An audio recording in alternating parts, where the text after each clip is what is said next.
នៅក្នុងថ្ងៃទី21ខែសីហានេះត្រូវជាថ្ងៃថោះភ្លើងយីនឆ្នាំដែលល្អប្រសើរដែលហេងនៅក្នុងថ្ងៃនេះផ្ទាល់មានឆ្នាំចមមែហើយនឹងកលចំពោះអ្នកដែលត្រូវការធាតុឈើហើយនឹងភ្លើងក៏ល្អ 50% ផងដែរឆ្នាំដែលគួរតែមានការប្រុងប្រយ័ត្នទៅលើការសម្រេចចិត្តមុខរបរអាជីវកម្មការងារក៏ដូចជាតំណែងសម្ព័ន្ធភាពមានឆ្នាំរកាធាតុមាសវ័យ46ឆ្នាំនិងរកាធាតុទឹកវ័យ34ឆ្នាំ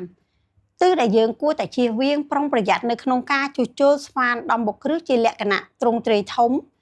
មានទិសខាងលិចហើយនិងទិសខាងត្បូងឈៀងខាងកើតចំណែកឯទិសល្អដែលយើងអាចធ្វើការអង្គុយប្រើប្រាស់ល្អប្រសើរពេញមួយថ្ងៃនៅទិសខាងកើតការដែលយើងចង់ចាប់លាបឬក៏បន្ទុះលាបនៅក្នុងថ្ងៃនេះផ្ទាល់យើងអាចប្រើប្រាស់បាននៅទិសខាងកើតទី2 90អង្សាដោយការដាក់ជាទឹកមានចលនាឬក៏យើងដោតជាគោមអំបិលក៏បាននៅក្នុងទិសហ្នឹង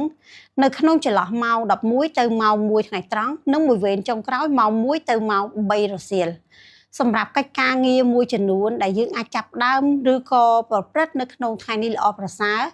ដូចជាការផ្ដាច់ឬក៏រំលាយកិច្ចសន្យា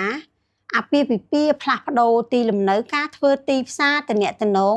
អធិដ្ឋានសមាធិបន់ស្រន់ការធ្វើកិច្ចតាមបែបសាសនាចុះហត្ថលេខាទៅលើកិច្ចសន្យាឬកិច្ចព្រមព្រៀងពាណិជ្ជកម្មចាប់ផ្ដើមការងារថ្មីអាជីវកម្មថ្មីដំណើរកំសាន្តល្អប្រសើរចំពោះការបុកគ្រឹះសាងសង់ជួសជុលស្វែងរកការព្យាបាលតាមបែបវិទ្យាសាស្ត្រឬក៏ពិនិត្យសុខភាពគួរតែមានការយកចិត្តទុកដាក់ពិនិត្យវិจัยឲ្យបានល្អិតល្អន់មុននឹងធ្វើការសម្រេចចិត្តនៅលើកិច្ចការងារទាំងអស់នេះនៅក្នុងថ្ងៃទី27ខែសីហាខាងមុខនេះជាពិធីបុណ្យសែនក្បាត់ទឹក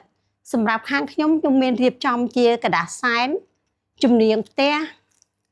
លោកតាម្ចាស់ចង្ក្រានកុងម៉ាឬក៏ប្រភូមិឬក៏យើងអាចរៀបចំសែន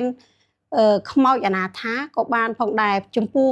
បងប្អូនជាវនៅกระดาษសែនខ្ញុំនឹងរើសពេលវេលាដ៏ល្អនៅក្នុងការដែលបងប្អូនសែនដើម្បីឲ្យទទួលបាននៅលៀបសំណាងដែលជាពេលវេលាល្អសម្រាប់ដួងថ្ងៃខែឆ្នាំកំណើតបងប្អូនផ្ទាល់សម្រាប់សំណួរឬក៏ចម្ងល់បន្ថែមបងប្អូនអាចទម្លាក់នៅក្នុងក្រុម Telegram ឬក៏ QR ដែលខ្ញុំបានដាក់នៅលើ page នេះផ្ទាល់ជូនពរសំណាងល្អ